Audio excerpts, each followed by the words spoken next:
everybody, my name is Shauna. I'm a yoga instructor at Moto Yoga Milton, and I'm also an avid Bruce Trail hiker. I'm about 30% done my first end-to-end. So I'm here today to show you just some basic stretches to do after a hike. And my cat, you might see her pop in, she may walk away. So this is just a general kind of full body stretching routine to do after a hike. The key is to do these stretches when your body is warm because we're doing the longer holds. If you're stretching pre-hike, you want to do more kind of active dynamic movements. Avoid these long static holds before a hike when your muscles are still cold. So we're just going to start with a basic quad stretch. If you have good balance, that's great. If not, if you're outside, you can grab your car, a tree, a bench. You can hold onto a wall if you're in your home. So basic quad stretch to start. You just kick that leg up and grab your foot from the outside. Try to square your hips. And if you need a little more stretch, you can gently push the hip of your leg that you're holding a little forward. So I'm starting on the right leg. You can always bring the other hand to your hip for a bit better balance. And aim to hold each stretch for at least about 20 to 30 seconds per side. So that just allows the stretch to get the deeper tissues.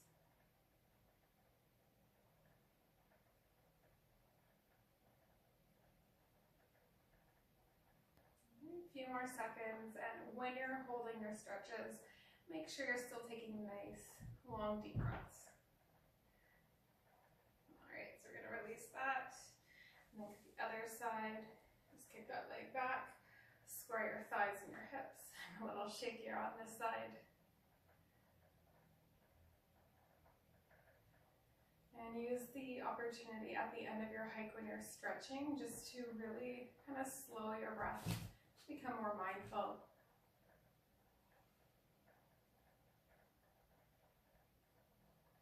A few more seconds on this side.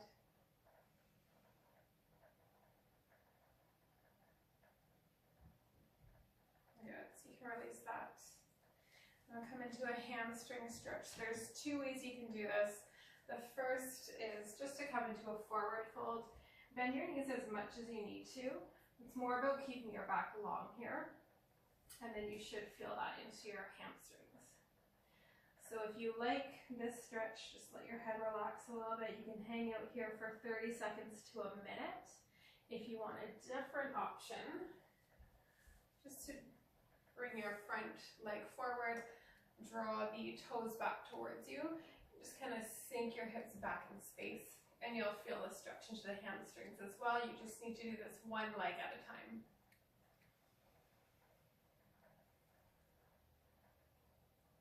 If you like, you can kind of square your body forward so your torso is facing the same direction as your front leg.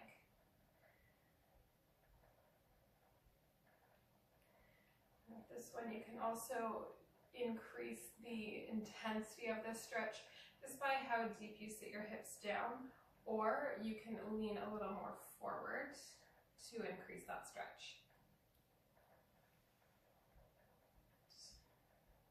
So if you're in your forward fold, you can hang out there, otherwise changing sides. So square the hips first, and then start to fold.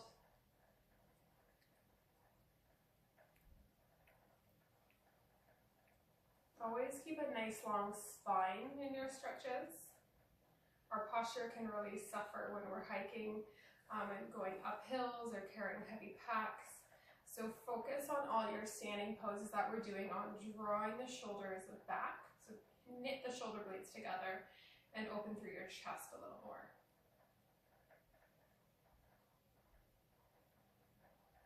Take one more breath here. Good, I'm going to come out of that. So calf stretch, again, there's two different options. Actually, there's three different options, but we'll stick with two of them. So if you have a tree, a wall, you can just step right up. Again, put your toes back towards you and just lean your body into it. You can stick with that version if you like. Another version is to come into a bit of a warrior one pose. So you're stepping your leg back that you want the stretch. Plant your whole foot onto the floor. And you can kind of open your foot about a 45-degree angle. So you want your hips facing forward. That might mean wiggling your legs a little further apart to give you more space in your hips. But point that foot on the ankle and then press down through the heel and the outer edge of your back foot, and you should feel a nice juicy stretch. If you want to make this into more of a yoga pose, you can stretch the arms up, but that's totally optional.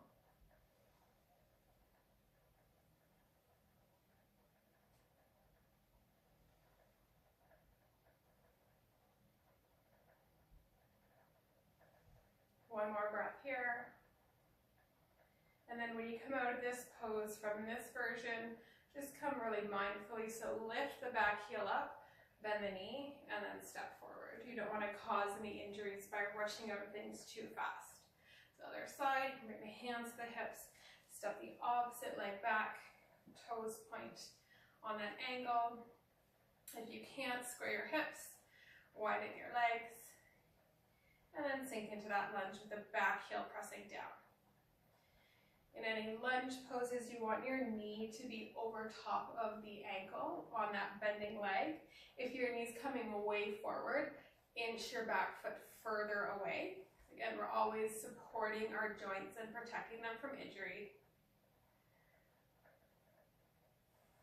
Nice deep breaths. Awesome stretch into that back calf.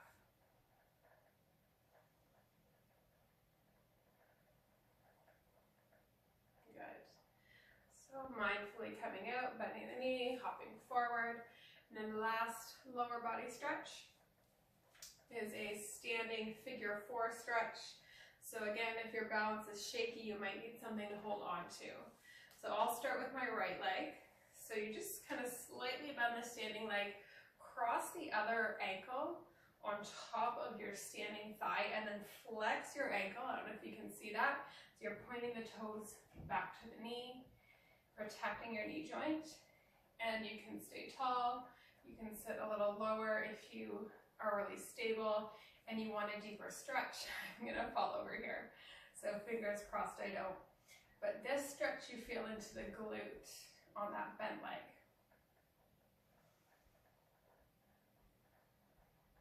So again, focus on your tall spine, kind of reaching up through the top of your head.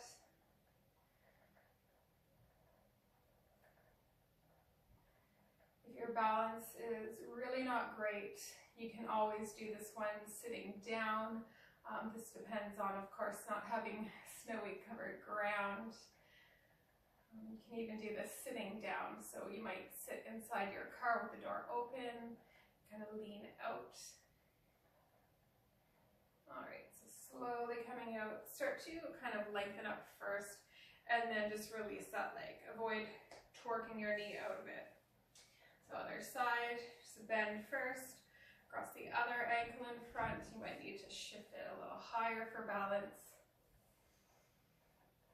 And then slowly sitting your hips a little deeper.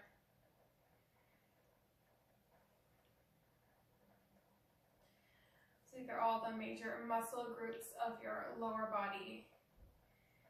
And these are the muscles that you more obviously will be using in your hiking, but we will come into some upper body stretches as well. Let's take 2 more breaths here. And the key is never rushing the holds. If you're only stretching for 5-10 seconds, you'll get a little bit of benefit, but it takes longer holds to get into the deeper tissues. Slowly coming out of that. Moving into the upper body now. So we'll just start with a bit of a shoulder stretch.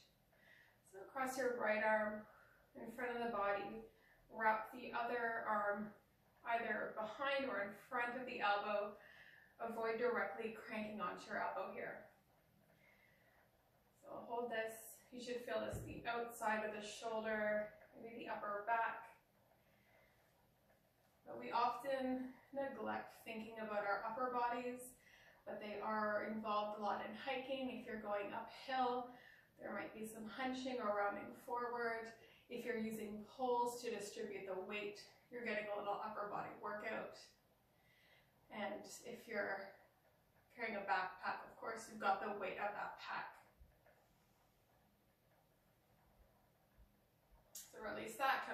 other side.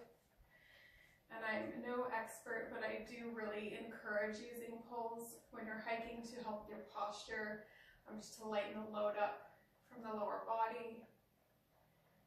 I find you get a lot less tired with your legs.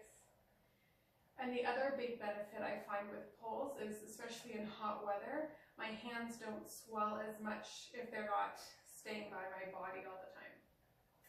All right, let's come out of that. We'll come into a bit of a chest and a shoulder stretch here. Reach your right arm overhead, bend the elbow, and reach the other arm across, just gently pulling the elbow. And you can decide where you're going with the stretch. You can kind of bring the arm to the opposite side, or you can lean back and make this a little bit of a chest opener as well, so you get to choose.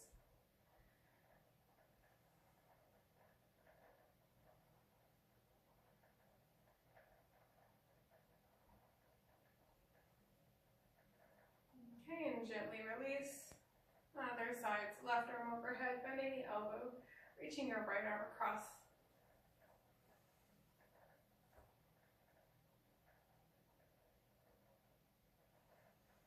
Whenever you're standing tall in any of these stretches, including the lower body stretches, just check your core is active. So feel your lower belly pulling up, tightening up those muscles. It's really easy here to just puff your ribs open, but find some what's called containment. So draw the rib cage in, and that supports your entire core, which isn't just the abs. It goes all the way from your shoulders down to the little bit below the hips. All right, release that. You can shake it out. And next, interlace the hands behind your lower back, and just draw the arms away from you. Just look forward. Nice chest and shoulder stretch. Again, keep your belly nice and active.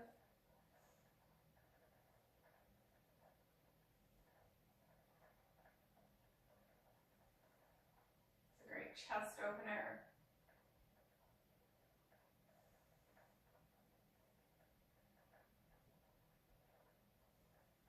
One more breath here. And then release that. You can shake it out. And last but not least, this is optional, but sometimes I feel a little neck strain from the backpack. So you can just do a nice gentle neck stretch. Just tilt your right ear to the shoulder.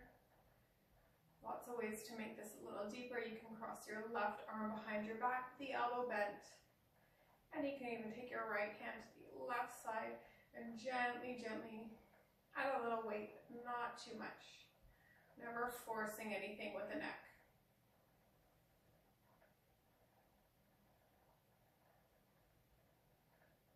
Good, we don't need too long here, so change sides. You can roll the shoulders and then take it to the other side.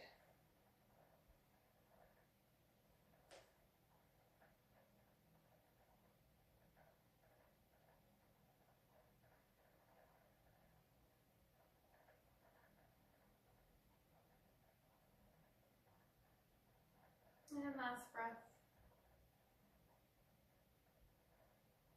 All right, so that's it. I hope you enjoyed our post-hike stretch. Let me know if you'd like a little bit more of a longer yoga routine, which would be done at home on the mat instead of outside at your car. But yeah, really important to take care of our bodies so that we can stay strong for the next hike. Thanks for joining. Bye.